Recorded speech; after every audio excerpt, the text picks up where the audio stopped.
সুপ্রিয় চাকরি প্রত্যাশী ভাই ও বোনেরা, সামনে পেট্রো বাংলার অনেকগুলো পদের একটি নিয়োগ পরীক্ষা রয়েছে। আমরা সেই পরীক্ষার প্রস্তুতি হিসেবে বিগত সালের পেট্রো বাংলার পরীক্ষাগুলো হয়েছে, সেই পরীক্ষাগুলো থেকে আমরা ধারাবাহিকভাবে বিগত সালের প্রশ্নগুলো সলভ করার চেষ্টা করব।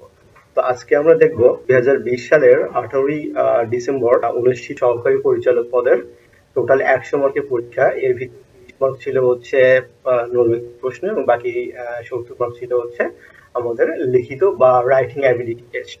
প্রথমে আমরা দেখব এমসিকিউ প্রশ্ন। প্রথম প্রশ্ন হচ্ছে কোন বানানটি শুদ্ধ? নিচের অপশনগুলোর ভিতরে কুজ্ঝটিকা এটি হচ্ছে শুদ্ধ বানান। 2 নম্বর, যুগ সন্ধিক্ষণের কবি বলা হয় কাকে? যুগ সন্ধিক্ষণের কবি বলা হয় ঈশ্বরচন্দ্র গুপ্তকে। অপশন ক। 3 নম্বর, কাজটা ভালো দেখায় না এটি কোন বাচ্যের উদাহরণ?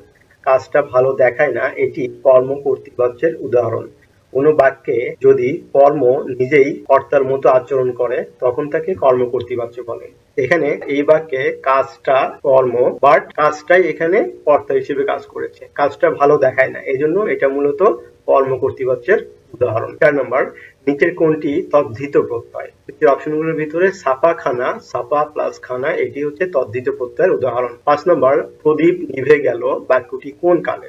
প্রদীপ নিভে গেল এইমাত্র কাজটি শেষ হয়ে গেছে, তখন এটাকে সাধারণ অতিথি হিসেবে আমরা বলতে পারি। অপশন গ। 6 নম্বর, মৌলিক শব্দ কোন? মৌলিক শব্দ হচ্ছে গোলাপ। গোলাপের সাথে সাথে আরো কিছু মৌলিক শব্দ আমার মনে রাখি, তিন, না, বাল ইত্যাদি, এগুলো মৌলিক শব্দের উদাহরণ। 7 নম্বর, সর্বাঙ্গে ব্যথা ওষুধ দিব কোথা? এই বাক্যে ওষুধ কোন কারকে কোন বিভক্তি উদাহরণ? আমরা কোনো শব্দকে যদি বা কোনো বাক্যে যেটি বলা হয়েছে সেটিকে যদি জিজ্ঞেস করি কি দেব বা কাকে দিব, তখন যেটা আসে সেটা হচ্ছে কর্মকারক। এখানে কি দিব, তারা শরীরে ব্যথা, এটা কি দিব, ওষুধ দিব। এখানে ওষুধ হচ্ছে আমাদের কর্মকারকে শূন্য বিভক্তি। অপশন ক। 8 নম্বর, খাঁটি বাংলা উপসর্গ যোগে সৃষ্ট পদ। খাঁটি বাংলা উপসর্গ যোগে সৃষ্ট পদ হচ্ছে অবেলা। অপশন গ। 9 নম্বর, ইংরেজি থেকে আমরা দেখব কোন বাক্যটি প্রযোজক ক্রিয়া দ্বারা গঠিত? প্রযোজক ক্রিয়া দ্বারা গঠিত বাক্যটি হচ্ছে মা শিশুটিকে হাসান। এখানে একটি বিষয় রয়েছে, একটি হচ্ছে প্রযোজক, প্রযোজক কর্তা, আর একটা হচ্ছে প্রযোজ্য কর্তা। প্রযোজক কর্তা হচ্ছে যিনি মূলত কাজটি করিয়ে নিচ্ছেন। হ্যাঁ, যিনি মূলত কাজটি করিয়ে নিচ্ছেন তিনি হচ্ছেন প্রযোজক কর্তা। আর প্রযোজ্য কর্তা যিনি কাজটি মূলত নিজে করেন সেটা হচ্ছে প্রযোজ্য কর্তা। তো অপশন ঘয়ে যেটি রয়েছে সেটি হচ্ছে মা শিশুটিকে হাসান। এখানে মা হচ্ছে প্রযোজ্য কর্তা এবং শিশুটি যেহেতু নিজেই হাসতেছে কাজেই এটি হবে এখানে প্রযোজ্য কর্তা। এবং এই যে হাসা এটি হচ্ছে প্রযোজ্য ক্রিয়া বা প্রযোজক ক্রিয়া। এখন কোন বাক্যটি প্রযোজক ক্রিয়া দ্বারা গঠিত? মা শিশুটিকে হাসান এটি প্রযোজক ক্রিয়া দ্বারা গঠিত। অপশন ঘ। 10 নম্বর, Javed truly wanted to serve in the position no one else wanted. His enthusiasm was dash. এখানে জাভেদ কাজটি করতে চেয়েছিল যেটা অন্য কেউ চায় নাই এবং তার আগ্রহ ছিল কি সিনসিয়ার, আন্তরিকতাপূর্ণ। এখানে অপশন খ, তার আগ্রহ ছিল sincere. 11 number, as the day or on with little progress in evidence Dennis energy began to। এখানে বুদ্ধিমত্তা, পাওয়ার এগুলো যখন কমার জন্য বা কমার ক্ষেত্রে বলা হয়, কমার বিষয়টা বলা হয়, তখন যে শব্দটা ইউজ করা হয় সেটা হচ্ছে ওয়েন। অপশন ক, এটি হচ্ছে হ্রাস পাওয়া অর্থে ব্যবহার করা হয়। 12 নম্বর, after a month of survival training in the wilderness the scouts became quite, অর্থাৎ সার্ভাইভাল ট্রেনিং, হ্যাঁ, রক্ষাকারী যে ট্রেনিং গুলো আছে বেঁচে থাকার জন্য বা নিজেদেরকে টিকে থাকার জন্য যে লড়াইগুলো আছে বা ট্রেনিং গুলো আছে সেগুলো করার পর 1 মাস পর the scouts became quite alert, তারা বেশ বিচক্ষণ হয়েছে, হ্যাঁ, সতর্ক হয়েছে, বিচক্ষণ হয়েছে। alert, অপশন খ। 13 নম্বর, being able to afford this luxury car will dash getting a better paying job, এটি হচ্ছে নেসেসিটেড, অর্থাৎ এই ধরনের বড় একটি লাক্সারি কার অর্থাৎ বিলাসবহুল কারকে আমি অ্যাফোর্ড করতে পারতেছি, কিনতে পারতেছি বা রাখতে পারতেছি, তো এই জিনিসটা পরবর্তীতে একটা বেটার পেইং জবের জন্য আমাকে কি করবে, আবশ্যকীয় করে তুলবে। নেসেসিটেড, আবশ্যক। 14 নম্বর, he will be arriving quite late, তো by the time he comes the play, অর্থাৎ সে যেহেতু বেশ দেরি করে আসছে এবং সে আসার এই সময়ে এখন নাটকটি বা যে ড্রামা তারা দেখতে গেছে এই ড্রামা এখন কি হবে। এখন এখানে কথা হলো যে কোনো বাক্যে, ইংরেজি বাক্যে যদি বাই দ্য টাইম এই ফ্রেজটা থাকে, by the time, by the time, এরপরে কি দেওয়া আছে, হি কাম, অর্থাৎ বাই দ্য টাইমের পরে প্রেজেন্ট ইনডিফিনিট, হ্যাঁ প্রেজেন্ট ইনডিফিনিট টেন্স। যখন এরকম থাকবে তখন যেটা হবে যে পরবর্তী অংশে হয় ফিউচার ইনডিফিনিট অথবা ফিউচার পারফেক্ট টেন্স হবে। এটা হচ্ছে গ্রামাটিক্যাল রুল। তো এখানে by the time he comes, তাহলে দ্য প্লে এটার পরে হইতে পারে যে দ্য প্লে উইল বিগিন, হ্যাঁ এটা হচ্ছে ফিউচার ইনডিফিনিট উইল বিগিন, অথবা হতে পারে ফিউচার পারফেক্ট, সেটা কি যে উইল হ্যাভ বিগান। এই দুটি অপশন যে কোনো একটি হতে পারে, দুটি হতে পারে, বাট আমরা দেখবো যে কোনটা আছে। এখানে দেখেন উড হ্যাভ, এটা উড থাকার কারণে হচ্ছে না, উইল হ্যাভ বিগান, হ্যাঁ উইল হ্যাভ বিগান, এটা কিন্তু আমাদের সঠিক উত্তর রয়েছে। এরপরে উইল বিগান, এখানে উইল তো আমাদের হচ্ছে মডাল ভার্ব, মডাল ভার্বের পরে সবসময় কিন্তু ভার্বের বেস ফর্ম বসে। তো এখানে এই বিগান এটা না হয়ে যদি এখানে বিগিন হতো উইল বিগিন, তাহলে কিন্তু এটা আমাদের সঠিক উত্তর। উড বিগান এটা তো হবেই না, তাহলে আমাদের সঠিক উত্তর হচ্ছে অপশন 15 নম্বর। The antonym of coercive, coercive মানে হচ্ছে বাধ্যকারী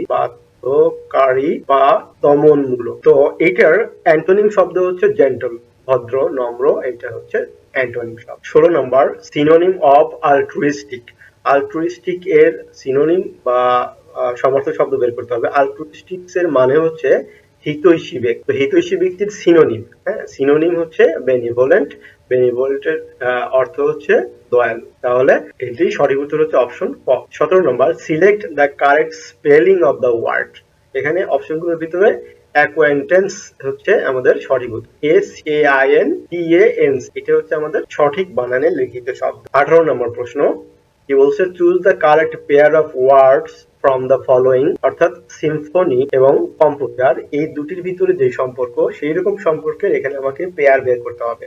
সিম্ফনি মানে হচ্ছে কি সুর, গানের সুর, কবিতার সুর বা বিভিন্ন রাগ। সিম্ফনি মানে হচ্ছে সুর, আর কম্পোজার মানে হচ্ছে সুরকার। তাহলে সুরকার সুর তৈরি করে, সেম ওয়েতে লিওনার্দো মিউজিক এটা হবে না, কালার্স প্ল্যানেট এটা হবে না, ফ্রেস্কো পেইন্টার, অর্থাৎ পেইন্টও সে চিত্রকর্ম তৈরি করে। এখানে অপশন ক এটি হচ্ছে সঠিক। Swimming pool is initially filled to a depth of 96 inches. After 2 weeks, the depth has decreased to 92.5 inches. Assuming that the depth decreased at a constant rate, after how many days would the water depth have reached 93 সমস্ত 3/4 inch. অর্থাৎ প্রশ্নে যেটি বলেছে একটা swimming pool, কি বলছে যে 96 এটা পানি দিয়ে ভরানো হয়েছে, ভরানোর পরে আফটার 2 উইকস, অর্থাৎ ঠিক 2 সপ্তাহ পর বা 2 সপ্তাহ মানে 14 দিন পরে পানির গভীরতা কমে এসে কত হয়েছে, ধরলাম এখানে হচ্ছে 92.5 ইঞ্চি, এটা কমে আসছে পানির গভীরতা। পানি অনেকভাবে কমতে পারে, মানুষ যদি ভিতরে যায় তার সঙ্গে শরীরের সঙ্গে পানি আসতে পারে, অনেক সময় পানি ইভাপোরেশন হয় মানে বাষ্পায়িত হয়, পানি উড়ে যেতে পারে, অনেকভাবে পানি কমে যেতে পারে। তো ধরলাম সেভাবে পানি কমে গেছে, তো কমে গেল। এরপর বলছে assuming that the depth decreased at a constant rate, অর্থাৎ পানির এই কমাটা এটা হচ্ছে কনস্ট্যান্ট রেট, অর্থাৎ একইভাবে কমছে, প্রতিদিন একইভাবে কমছে, এটা আমরা ধরে নেওয়ার পরে বলছে how after how many days would the water depth have reached 93 সমস্ত 3/4, অর্থাৎ কতদিন পরে তাহলে এই 93 সমস্ত 3/4 ইঞ্চিতে পানির উচ্চতা থাকবে, এটা আমাকে বের করতে হবে। তো আমরা এখানে কয়েকটা বিয়োগ করে নিই, বিয়োগ করতে আমাদের সুবিধা হবে। সেটা হচ্ছে টোটাল প্রথমে ছিল 96 ইঞ্চি, এখান থেকে সপ্তাহ পরে পাওয়া গেছে 92.5 ইঞ্চি, তাহলে কতটুকু কমলো, এখানে কমলো হচ্ছে 3.5। এরপরে আবার 93 থেকে যেটা ফাইনালি আমাকে বের করতে হবে 93 সমস্ত, এটা 93 সমস্ত 75, হ্যাঁ 3/4 মানে এটা প্রায় 94 এর কাছাকাছি, হ্যাঁ 94, এই জন্য 93.75 লিখলাম। তো এটা কত হবে তাহলে, এটা হবে 2.25, এটা হবে 2.5। এখন আমরা জাস্ট অঙ্কটা করব, সেটা হচ্ছে কি, এই যে প্রথমে যেটা পাওয়া গেছে 3.5 ইঞ্চি, এই 3.5 ইঞ্চি কিন্তু পাওয়া গেছে মানে কমছে 14 দিনে, 2 সপ্তাহতে কমছে।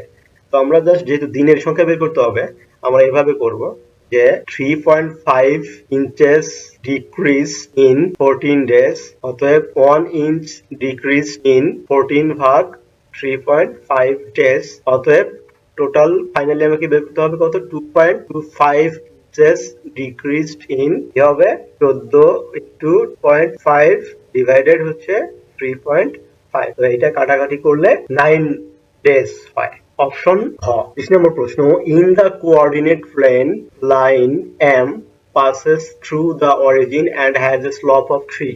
If point 6y and x12 are on line M, then y minus x equal to what? অর্থাৎ এখানে আমরা যেটা দেখি যে এটা একটা স্থানাঙ্ক বা কোঅর্ডিনেট প্লেন। এটা হচ্ছে আমাদের কি মূল বিন্দু 0 0। হ্যাঁ, এই যে এটা হচ্ছে আমাদের মূল বিন্দু O of 0 0, স্থানাঙ্ক O of 0 0 আমরা এইভাবে প্রকাশ। এরপর এটা হচ্ছে x, এটা হচ্ছে x প্রাইম, এটা হচ্ছে y, এটা হচ্ছে y প্রাইম। হ্যাঁ, এগুলো অক্ষ। কি বলছে, লাইন M অর্থাৎ M একটি সরলরেখা passes through the origin, মানে মূল বিন্দু দিয়ে গমন করছে। ধরি আমার রেখাটা হচ্ছে এরকম, এই যে মূল বিন্দু দিয়ে গমন করছে, এই যে এই রেখাটা হচ্ছে M। হ্যাঁ, এই রেখাটা হচ্ছে M। Origin and has a slope অর্থাৎ ঢাল। হ্যাঁ, ঢাল হচ্ছে আমাদের 3। এখন আমরা জানি যে মূল বিন্দুগামী সরলরেখার সমীকরণ, মূল বিন্দুগামী সরলরেখার সমীকরণ দা অরিজিন পাস্ট লাইন হলো y ইকুয়াল টু mx। হ্যাঁ, আমরা জানি y ইকুয়াল টু mx হচ্ছে মূল বিন্দুগামী সরলরেখার সমীকরণ। আর মূল বিন্দু ছাড়া অন্য কোনো পয়েন্টে যদি যেত তাহলে y equal to mx plus c। হ্যাঁ, এই m টা হচ্ছে ঢাল আর c হচ্ছে কনস্ট্যান্ট ধ্রুবক। তো যেহেতু এটা মূল বিন্দু দিয়ে গেছে, কাজে ওখানে কোনো ধ্রুবক থাকবে না, এজন্য সি টা বাদ যাচ্ছে সরাসরি। তাহলে y ইকুয়াল টু mx, এটি হচ্ছে আমাদের মূল বিন্দুগামী সমীকরণ, সরলরেখার সমীকরণ। এখন এটা ঢাল হচ্ছে 3, অর্থাৎ where m equal to 3, sorry এটা যেহেতু হবে, যেহেতু ঢাল, হ্যাঁ এটা হচ্ছে ঢাল, যেহেতু m ইকুয়াল টু 3 তাহলে y ইকুয়াল টু 3x। হ্যাঁ, এটা 2 নম্বর সমীকরণ। আমরা মূল বিন্দুগামী যে সরলরেখাটার কথা বলছে ঢালের মান সহ আমরা সেই সমীকরণটা পেয়ে গেছি y ইকুয়াল টু 3x। এখন কি বলছে, এই 2 নম্বর সমীকরণ যেটা, এটা এই 6y এই পয়েন্ট দিয়ে গেছে, আবার x12 এই পয়েন্ট দিয়ে গেছে। হ্যাঁ, আমরা তো এই y ইকুয়াল টু 3x কে এই দুটো পয়েন্ট দিয়ে আমরা কি করব, পাস করব। তাহলে 6y পয়েন্টের ক্ষেত্রে যখন পাস হবে তখন আমরা 6y পয়েন্ট, তখন আমরা কি করব, y ইকুয়াল টু 3x, অর্থাৎ y তো এই y আর এই y তো একই। হ্যাঁ, y এর মান কখনো চেঞ্জ হবে না এখানে। তাহলে y ইকুয়াল টু 3x, এই যে 3x, x এর জায়গায় আমরা 6 বসাবো। হ্যাঁ, এই x হচ্ছে 6 এর মান। তাহলে 3 ইনটু 6 ইকুয়াল টু 18, y মান পেলাম। আবার x12 যেটা পয়েন্ট, সেটা হচ্ছে x12, এই পয়েন্টে যখন আমি পাস করাবো এই পয়েন্ট দিয়ে, তখন কি হবে, x হচ্ছে x আর y এর মান হচ্ছে 12। হ্যাঁ, এটা কিন্তু y এর মান। তাহলে y হচ্ছে 12 ইকুয়াল টু কি হবে, 3x। হ্যাঁ, x আর x তো একই থাকবে। দ্যাট ইমপ্লাইজ এখানে x ইকুয়াল টু কত হবে, 12/3 ইকুয়াল টু 4। তো এখন প্রশ্নে চেয়েছি কি, y মাইনাস x। তাহলে অতএব y minus x equal to কত হবে, y এর মান কত পেয়েছি আমরা, 18। তাহলে 18 মাইনাস x এর মান পেয়েছি আমরা 4। তাহলে 18 বিয়োগ 4 ইকুয়াল টু 14। এই 14 হচ্ছে আমাদের y মাইনাস x এর মান। তাহলে অপশন ক হচ্ছে সঠিক। 21 নম্বর, delivery car average speed of 2/3 miles per hour, অর্থাৎ প্রতি ঘন্টায় একটা ডেলিভারি কার 2/3 মাইল যায়, প্রতি ঘন্টায় 2/3 মাইল যায়। if the distance from Candleford to Lark Rise is 1 mile, অর্থাৎ আমি এখানে একটু লিখে নিই যে ক্যান্ডলফোর্ড, আমরা কি দেখছি যে ক্যান্ডলফোর্ড, এখানে আমরা দিলাম একটা পজিশন এইটা, আর লার্ক রাইজের পজিশন হচ্ছে এইটা। তো ওই ডেলিভারি কারটা কি করে, প্রথমে এই ক্যান্ডলফোর্ড থেকে আমার প্রথমে কোথায় যায়, এখানে আসে। হ্যাঁ, এখানে আসে, এখানে আসার এখানে দূরত্বটা বলতে যে রাইজ ডিস্টেন্স অফ, এটা হচ্ছে 1 মাইল, অর্থাৎ সে প্রথমে 1 মাইল কি হয়, গো, মানে সে গন্তব্যস্থলে পৌঁছায়। এরপরে কি হয়, আবার সে এখান থেকে কি করবে, এখান থেকে আবার সে পূর্বের অবস্থানে সে ব্যাক করবে। তো এখান থেকে এটাও কিন্তু দূরত্ব 1 মাইল। হ্যাঁ, এটা হচ্ছে আমরা কি করব, এটা হচ্ছে আমরা বলবো কাম, যে ফিরে আসতেছে বা রিটার্ন আসছে। অর্থাৎ টোটাল তাকে 1 mile plus 1 mile equal to 2 mile দূরত্ব অতিক্রম করতে হচ্ছে যাওয়া এবং আসা বাবদ। 1 mile plus 1 mile equal to 2 mile. এখন কি বলছে, আমরা একটু পড়ে দেখি।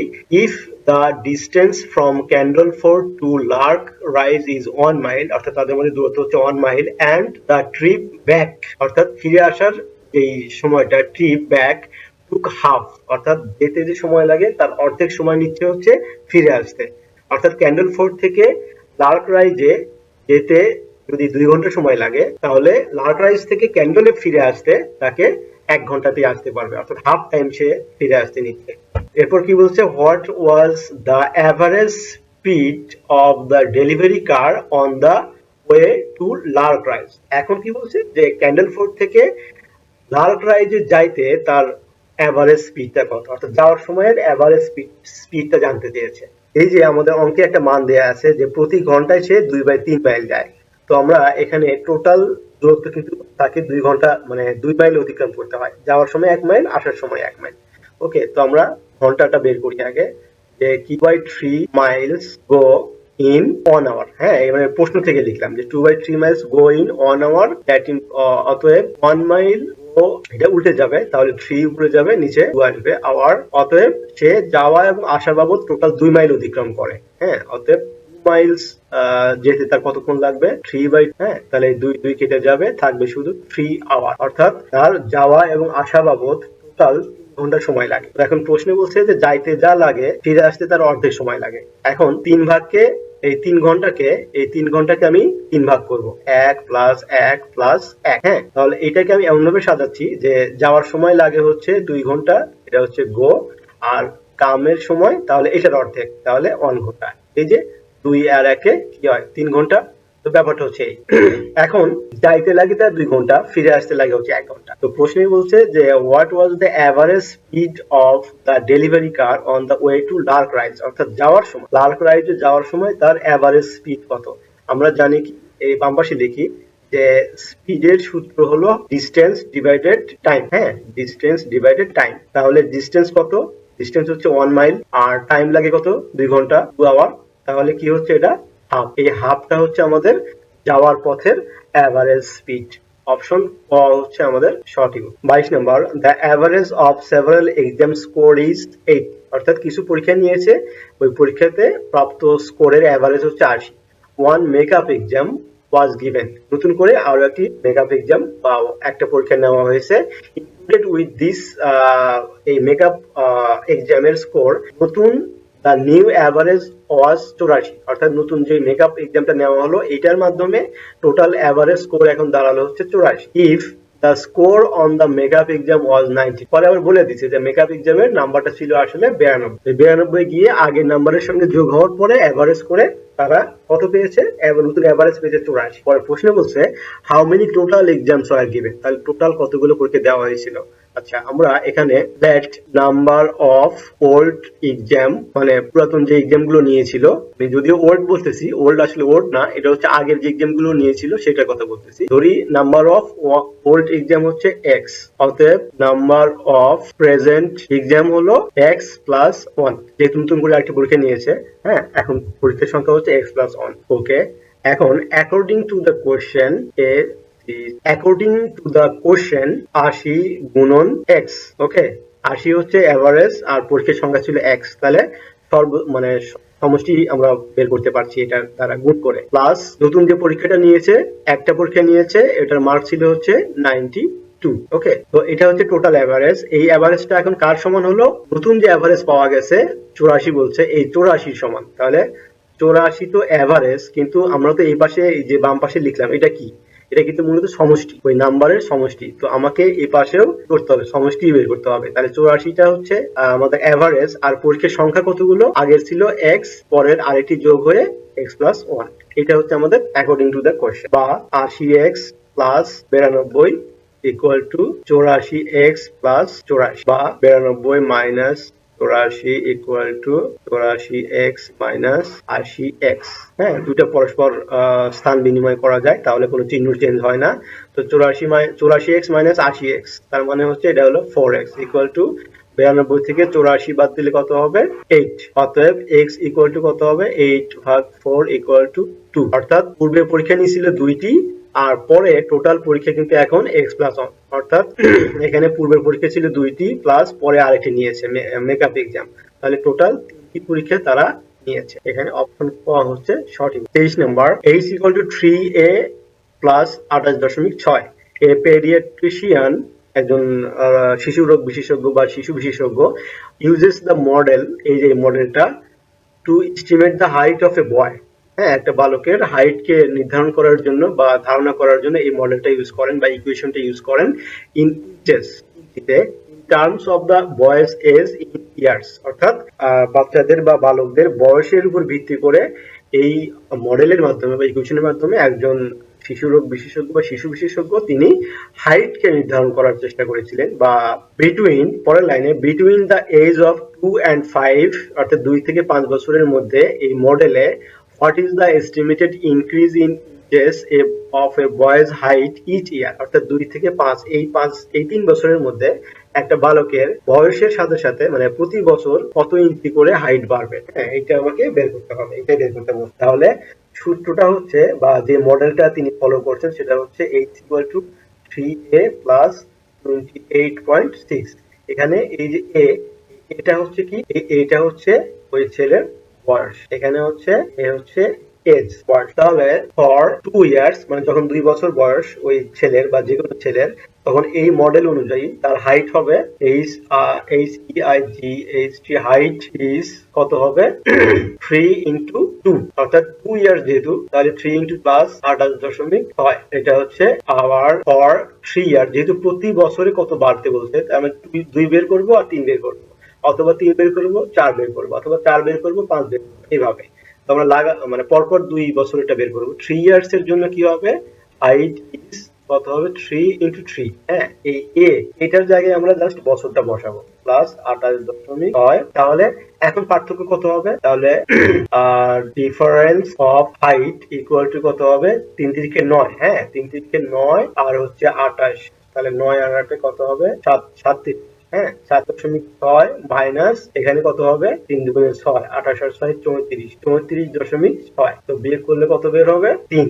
হ্যাঁ, 3 ইঞ্চি প্রতি বছরে 3 ইঞ্চি করে হাইট বৃদ্ধি পাচ্ছে। এই মডেল অপশন পাওয়া হচ্ছে সঠিক। 24 নম্বর কি বলছে, আর television with a price of $300 is to be purchased with an initial payment of $60 and weekly payments of $30. Which of the following equations can be find the number of payments required to complete the purchase assuming there are no taxes or fees? এখানে প্রশ্নটা বলছে এরকম যে $300 একটা television কিনতে হবে, যেটার শুরুতেই ইনিশিয়াল পেমেন্ট করতে হয় $60। হ্যাঁ, ইনিশিয়াল পেমেন্ট করতে হয় $60 আর প্রতি মাসে পেমেন্ট করতে হবে $30। তাহলে কোন সমীকরণের সাহায্যে, নিচের এই যে 4টা সমীকরণ দেওয়া আছে, এই নিচের কোন সমীকরণের সাহায্যে টোটাল পেমেন্টটা, অর্থাৎ প্রথমেই আমি $60 দিছি, পরে প্রতি সপ্তাহে $30 করে দিব, দেওয়ার পরে কত সপ্তাহ লাগবে, এখানে বলছে যে the number of weekly payments required, কতগুলো সপ্তাহ লাগবে পেমেন্টটা পরিপূর্ণভাবে পেমেন্ট করার জন্য,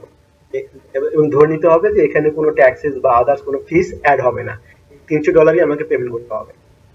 ওকে, তাহলে $300 হচ্ছে টোটাল দাম, এখানে আমি শুরুতেই $60 কিন্তু পেমেন্ট করে দিচ্ছি ইনস্টলমেন্ট বা ইনিশিয়াল পেমেন্ট করতে, তাহলে থাকে হচ্ছে $240। এখন $240 যে থাকলো, এটা কিন্তু আমাকে পরের সপ্তাহে থেকে শুরু করতে হবে $30 করে প্রতি সপ্তাহে পেমেন্ট করে দেওয়ার। তাহলে প্রতি সপ্তাহে $30 করে যাবে, এখানে যদি আমি 30 দিয়ে ভাগ করি তাহলে কি হবে, কাটা যাবে, কাটলে 8, অর্থাৎ টোটাল 8 উইকস লাগবে।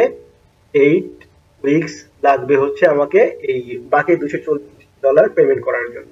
এখন তাহলে সম্পর্কটা কেমন হচ্ছে, সম্পর্কটা হচ্ছে $30 করে দিব আমি কত দিনে, 8 সপ্তাহে, তাহলে কত হলো $240 প্লাস হচ্ছে আমি ইনিশিয়াল খরচ করছিলাম $60। তাহলে এই 8 এর জায়গায় আমরা, যেহেতু এটা সমীকরণ চাইছে, দেখেন এখানে সবগুলো ডাব্লিউ তে প্রকাশ করতে, অর্থাৎ উইক চাইছে, উইক কতগুলো সপ্তাহ, এখানে 8 এর জায়গায় জাস্ট আমি ডাব্লিউ বসাই দিব, অর্থাৎ 8টা সপ্তাহ লাগবে, অর্থাৎ মেইন তাহলে সম্পর্কটা দাঁড়াবে কি 30 উইকস প্লাস হচ্ছে $60। এই সমীকরণের মাধ্যমে আমি পুরো পেমেন্টটা করতে পারবো টেলিভিশন কেনার জন্য। 30 উইকস প্লাস 60, অপশনটা অপশন খ হচ্ছে আমাদের সঠিক, 30 weeks plus 60। 25 number, which country has the highest energy consumption per capita in the world? এটা যেহেতু 2020 সালের পরীক্ষার প্রশ্ন, তখন আইসল্যান্ড ছিল সবচেয়ে বেশি এনার্জি কনজাম্পশন করা জাতি ইন দ্য ওয়ার্ল্ড। এখন যেহেতু 2023 সাল চলছে, তো 2023 সালেরটাও আমরা মনে রাখবো। 2023 সালের ডাটা কনজাম্পশন অনুযায়ী এটার হাইয়েস্ট কনজাম্পশন ছিল হচ্ছে কাতার। কাতার হচ্ছে বর্তমানে বিশ্বের সবচেয়ে বেশি বিদ্যুৎ কনজাম্পশন করা দেশ। 26 নম্বর, which of the following is not considered to be a source of renewable energy? Renewable এনার্জির সোর্স হিসেবে বিবেচনাধীন নয় কোনটি? Is not considered. Renewable energy নয় কোনটি? এখানে ন্যাচারাল গ্যাস এটি রিনিউয়েবল এনার্জি নয়, কারণ ন্যাচারাল গ্যাসের অবশ্যই শেষ রয়েছে। বাদ বাকি জলবিদ্যুৎ, এটা হচ্ছে জলবিদ্যুৎ, এটা হচ্ছে বাতাস, এবং এটা হচ্ছে সূর্যের শক্তি বা সোলার এনার্জি। এগুলো কিন্তু বারবার ব্যবহার করা যায়। হ্যাঁ, বারবার এগুলোর ব্যবহার করা যায়, এজন্য এগুলো হচ্ছে সবগুলো solar renewable energy, but natural গ্যাসটা আমাদের এখানে রিনিউয়েবল এনার্জি নয়। 27 নম্বর, who is the author of the book Principia Mathematica? Principia Mathematica এটি বিখ্যাত গণিতের বই, এটি লেখেন আইজ্যাক নিউটন। 28 নম্বর, who has won the US Open 2020 males single title? 2020-এর ইউএস ওপেন, যেটি টেবিল টেনিস খেলা, টেবিল টেনিস না, লন টেনিস, এই টেনিসের চ্যাম্পিয়ন হন বা সিঙ্গেল টাইটেল জেতেন হচ্ছেন ডমিনিক থিম, এবং 2023 সালের ইউএস ওপেন হয়, সেখানে জেতেন হচ্ছেন নোভাক জোকোভিচ। 29 নম্বর, who won the Nobel prize 2020 literature? Literature 2020-এ সাহিত্যে নোবেল পুরস্কার পান হচ্ছেন লুইস ক্লার্ক, তিনি মার্কিন যুক্তরাষ্ট্র নাগরিক, ইউএসএ। আপনারা 2023 সালের যারা যারা নোবেল পুরস্কার পেয়েছেন, হ্যাঁ, তাদের প্রত্যেকের নাম এবং ক্ষেত্র কোন এরিয়াতে পেয়েছেন এগুলো মনে রাখার চেষ্টা করুন। What is the name of currency of Latvia? Latvia যেহেতু ইউরোপের কান্ট্রি, সুতরাং এটার কারেন্সি হবে অবশ্যই ইউরো, অপশন গ। পরের 30টি এমসিকিউ প্রশ্নের পর এখন আপনারা দেখতে পাচ্ছেন যে পার্ট 2 শুরু হয়েছে। পার্ট 2 তে রয়েছে writing ability test. Writing ability টেস্টে টোটাল 60 মিনিট সময় দেওয়া হয়, এবং এখানে মার্ক রয়েছে 70, অর্থাৎ 30 হচ্ছে এমসিকিউ প্লাস 70 হচ্ছে লিখিত, এই দিয়ে টোটাল 100 মার্কের পরীক্ষা। তো আমরা পার্ট 2 তে রাইটিং অ্যাবিলিটি টেস্টে আমরা দেখব যে বাংলা থেকে, এই দুটি হচ্ছে বাংলা থেকে দেখতে পাচ্ছি কি 31 নম্বর হচ্ছে সাম্প্রতিক বন্যায় আপনার এলাকায় গ্যাস লাইন ক্ষতিগ্রস্ত হয়েছে, এই বিষয়ে বিস্তারিত জানিয়ে সংশ্লিষ্ট কর্তৃপক্ষকে একটি চিঠি লিখুন। এই বন্যায় ক্ষতিগ্রস্ত হয়েছে, যে অনেক কিছু হতে পারে এই ধরনের সমস্যাগুলো, 10 মার্কের জন্য আপনাদেরকে একটা রিপোর্ট লিখতে হবে কর্তৃপক্ষকে যে আপনার কি সমস্যা হয়েছে। এটা আমরা জানি, এটা পুরাতন 9, 10 বা ইন্টারমিডিয়েট বই দেখেই আমরা এটা শিখতে পারবো, এটা আপনারা দেখে নেবেন। 32 নম্বর হচ্ছে একটা ইংরেজি দেয়া থাকে, ইংরেজি প্যারাগ্রাফ দেয়া থাকে বা প্যাসেজ দেয়া থাকে, এইটা ইংরেজি থেকে বাংলায় অনুবাদ করতে হবে। হ্যাঁ, এটা 10 মার্ক, আপনারা এটাও প্র্যাকটিস করবেন, 10টা মার্ক। তাহলে বাংলাতে টোটাল 10 যোগ 10 ইকুয়াল টু 20 মার্ক আমাদের এখানে একটা পাওয়ার সম্ভাবনা আছে। 33 নম্বর হচ্ছে ইংরেজি থেকে আসছে, এইটার টোটাল মার্কস হচ্ছে 20। হ্যাঁ, টোটাল মার্কস হচ্ছে 20। He will say fashion trends are difficult to follow these days and it is widely believed that they primarily exist just to sell clothes. Some people believe that we should not follow them and that we should dress in what we like and feel comfortable in. To what extent do you agree or disagree with this option or opinion? You should write at least 200 words. Use your ideas, knowledge and experience and support your arguments with examples and with relevant evidence. অর্থাৎ এখানে বলছে fashion যে দ্রুত trending হচ্ছে, বা একটা fashion dress দ্রুত trending এ আসছে, আবার দ্রুত চলে যাচ্ছে, ওটা পূরণ হয়ে যাচ্ছে, আবার নতুন ট্রেন্ড আসতেছে, তো এইটাকে অনেকে আমরা ফলো করি। তো এইটা ফলো করাটা আমাদের কি হয় যে ব্যক্তিত্বের সাথে যায় না বা অনেক এক্সপেন্সিভ হয়, তো এই জিনিসগুলো এড়িয়ে চলে আমাদের কোনটাতে কমফোর্টেবল ফিল করি এবং কোনটাতে আমাদের ভালো মানায়, এইটাকে ফলো করা উচিত। তো এই ব্যাপারটাতে আপনি মতামত দিচ্ছেন বা রাজি আছেন, বা আপনি কি পক্ষে না বিপক্ষে, অ্যাগ্রি করেন না ডিসঅ্যাগ্রি করেন? তো এই বিষয়টা ওয়ার্ডের মাধ্যমে আপনার আইডিয়া, নলেজ এবং এক্সপেরিয়েন্স জানাতে হবে। তো আসলে বিষয়টা কিন্তু সেন্সিটিভ, কারণ হচ্ছে যে ফ্যাশন ট্রেন্ড এটা খুব দ্রুত চেঞ্জ হচ্ছে। এখন যে পোশাকটা আমি দেখতে পাচ্ছি যে ট্রেন্ডিং এ আছে, অনেকেই পড়ছে, ঠিক 1 মাস বা 15 দিন পরেই এই ট্রেন্ডটাতে সে আর থাকতে চায়, সে নতুন আর একটা ট্রেন্ড চলে আসে। দ্যাটস কি হচ্ছে, যখন আমি ট্রেন্ডিং অনুসরণ করব তখন আমাকে নিত্য নতুন পোশাক কিনতে হবে, যে পোশাকগুলো দ্রুত পুরাতন হয়ে যায়, মানুষ এগুলো আর পরে না, এবং নিত্য নতুন ড্রেস কালেকশন করার জন্য আমাকে প্রচুর পরিমাণ টাকা ইনভেস্ট করতে হয়, যেটা আসলে সময়ের অপচয়, অর্থের অপচয় এবং ব্যক্তিত্বের ক্ষতি হয়। কারণ এমন কিছু ড্রেস আমি পরলাম, ট্রেন্ডিং ফলো করতে গিয়ে, যেটা কি হবে আমার ব্যক্তিত্বের সাথে যাচ্ছে না, আমার বডি ফিটনেসের সাথে যাচ্ছে না, আমার যে চারপাশে মানুষ যারা আমাকে যেভাবে দেখে অভ্যস্ত সেটার সাথে সেই পোশাকটা ম্যাচ করছে না, ইত্যাদি অনেক কারণে দেখা যাবে যে তারা আমাকে ট্রল করবে। হ্যাঁ, আমি তাদের কাছে বিড়ম্বনার মধ্যে পড়ে যাব। তো এই জিনিসগুলো আসলেই সত্য যে ট্রেন্ডিং ফলো করা is not a better option. হ্যাঁ, আমরা সেটাই করব যেটা আমাদের সাথে পার্সোনালিটির সাথে যায়, যেটা আমাদের বডি ফিটনেস বা যেটা আমাদের ফিগারের সাথে ম্যাচ করে। হ্যাঁ, আমাদের এই অনুযায়ী আমরা ড্রেস সিলেক্ট করবো, ড্রেস করবো। এই বিষয়টাই আপনারা জাস্ট কি করবেন, দুই শব্দের ভিতরে লেখার চেষ্টা করবেন। 34 number, A shopkeeper বাইজ 100 mangoes at টাকা 12, হি সেলস 60 ম্যাঙ্গোস অ্যাট টাকা 17.40 each and X mangoes at টাকা 11.31 each. The shopkeeper makes a profit at least 10%. Find the least possible value of X. এখানে বিষয়টা হচ্ছে যে প্রথমে এই একজন দোকানদার 100টা ম্যাঙ্গো কেনে হচ্ছে 12 টাকা করে প্রত্যেকটা পিস। তাহলে এখানে কস্ট প্রাইসটা কত হবে? কস্ট প্রাইস ইকুয়াল টু 100টা ম্যাঙ্গো কেনে হচ্ছে প্রত্যেকটা 12 টাকা করে, তাহলে এখানে কি হবে 1200 টাকা হচ্ছে তার টোটাল খরচ। 100টা আমের ক্রয় মূল্য হচ্ছে 1200 টাকা। কি বলছে যে the shopkeeper makes a profit at least 10%। এখন এই 1200 টাকার সে 10% অ্যাট লিস্ট লাভ করে, তাহলে এই প্রফিট, হ্যাঁ প্রফিট 10% প্রফিটে তার সেলিং প্রাইসটা কত হবে? 10% প্রফিট উইথ লিখতে পারি, with 10% profit selling price is কত হবে? 1200 টাকা তো তার কেনা দাম, প্লাস এই 1200 আবার হচ্ছে 10% সে লাভ করে। তাহলে কি হবে এখানে 1200 যোগ 1200 এর 10% মানে হচ্ছে 120 টাকা, তাহলে 1320 টাকা হচ্ছে তার কি সেল প্রাইস। তো অঙ্কের মধ্যে আবার বলছে যে 60টা আম বিক্রি করে হচ্ছে 17 টাকা 40 পয়সা হারে এবং এক্স সংখ্যক আম বিক্রি করে 11 টাকা 31 পয়সা হিসেবে। তাহলে অ্যাকর্ডিং টু দা কোশ্চেন 60টি আম গুণন 17.40 যোগ এক্সটি আম গুণন 11.31 টাকা। হ্যাঁ, এইটা কি হবে? এইটা করলে যেটা হবে সেটা হচ্ছে 1320 টাকার সমান লাভ হবে, অর্থাৎ 1320 টাকা তার টোটাল সেলিং প্রাইস হবে, ওখানে 120 টাকা লাভ হবে। তো আমরা এখান থেকে দেখি, বা 60 গুণন 17.40 এটা হচ্ছে 1044 হবে, প্লাস 11.31 এক্স ইকুয়াল টু 1320, বা 11.31 এক্স ইকুয়াল টু 1320 বিয়োগ 1044 কত হবে? 4 আছে কত হলে 10 মিলবে, হাতে আমার থাকবে 6, হাতে আমার 1, 5 আছে কত হলে 12 মিলবে, 7 হাতে আমার 1, 11, তাহলে 276। ওকে, অতএব x ইকুয়াল টু কত হবে? 276 ভাগ হচ্ছে 11.31।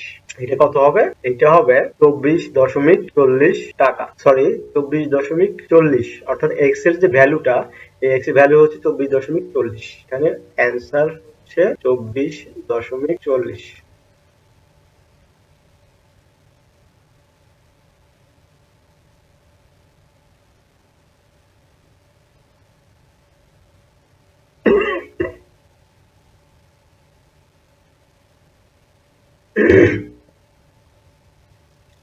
পঁয়ত্রিশ নম্বর হচ্ছে একটি অঙ্ক যেগুলোর মার্ক হচ্ছে 5 মার্ক। এগুলো অঙ্ক বিস্তারিত নিয়মেই করতে হবে যেহেতু 5 মার্ক রয়েছে। কি বলছে?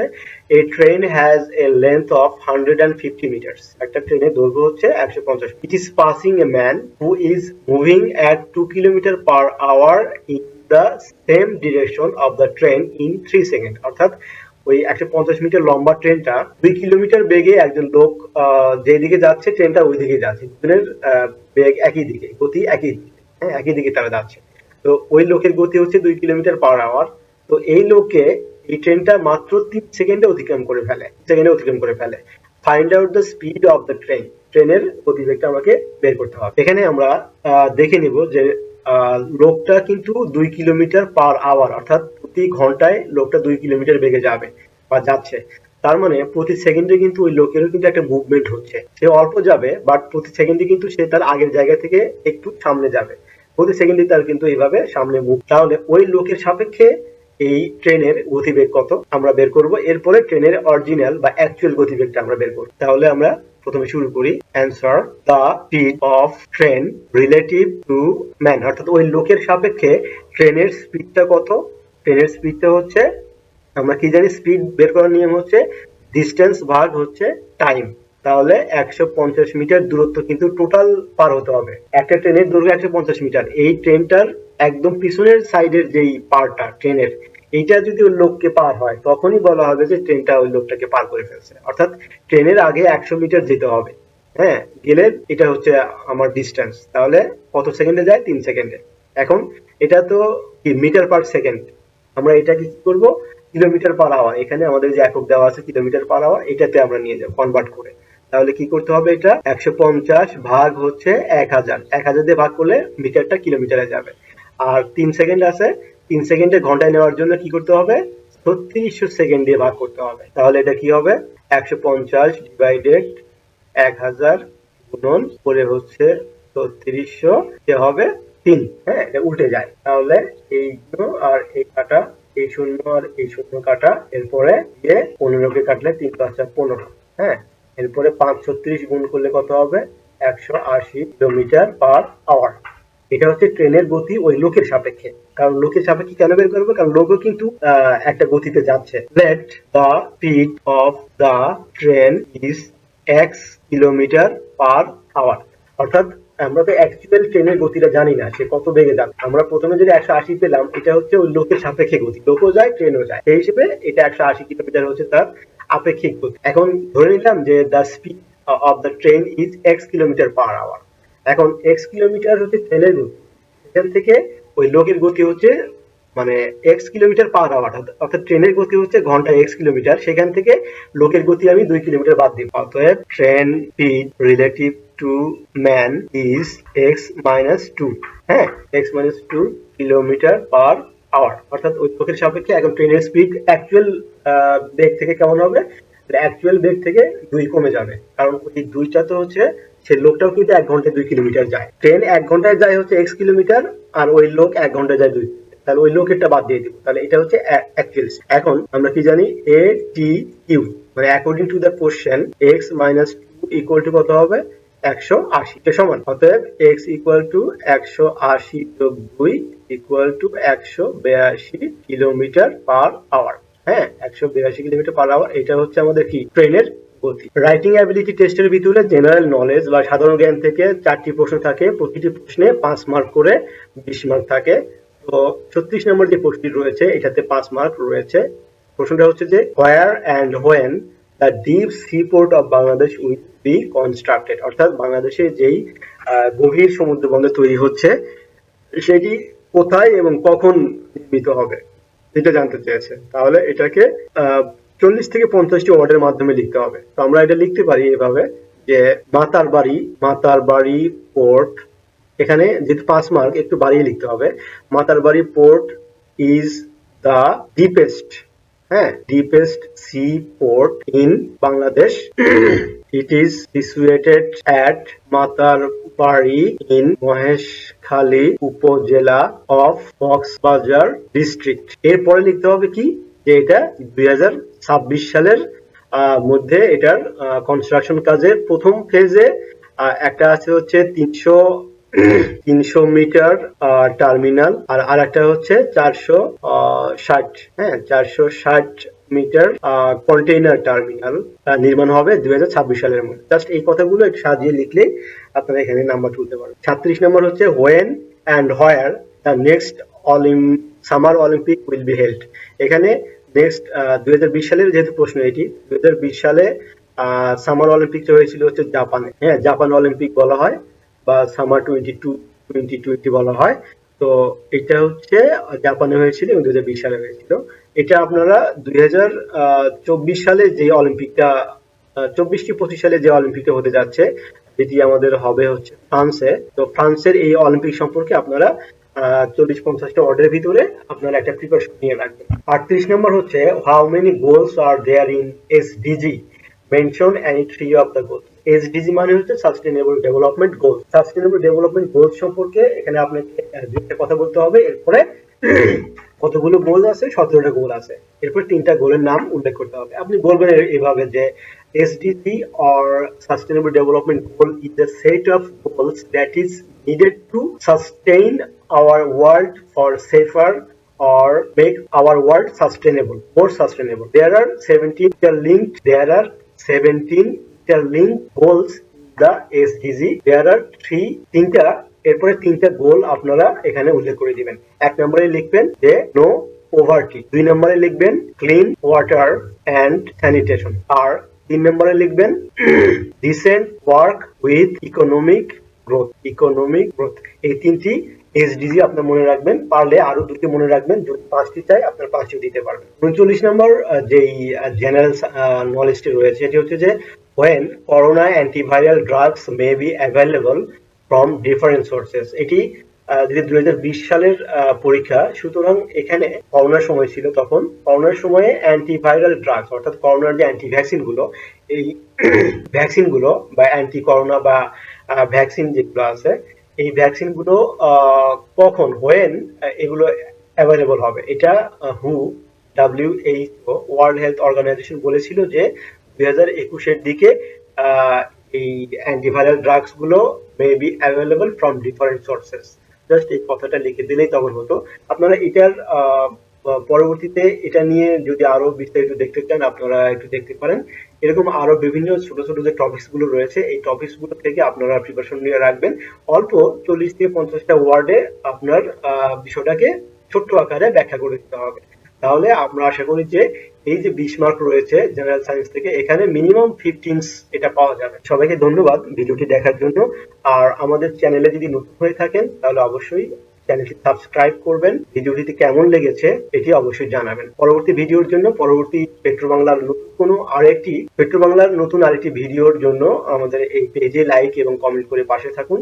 আশা করি খুব শীঘ্রই নেক্সট ভিডিও আপনারা পেয়ে যাবেন।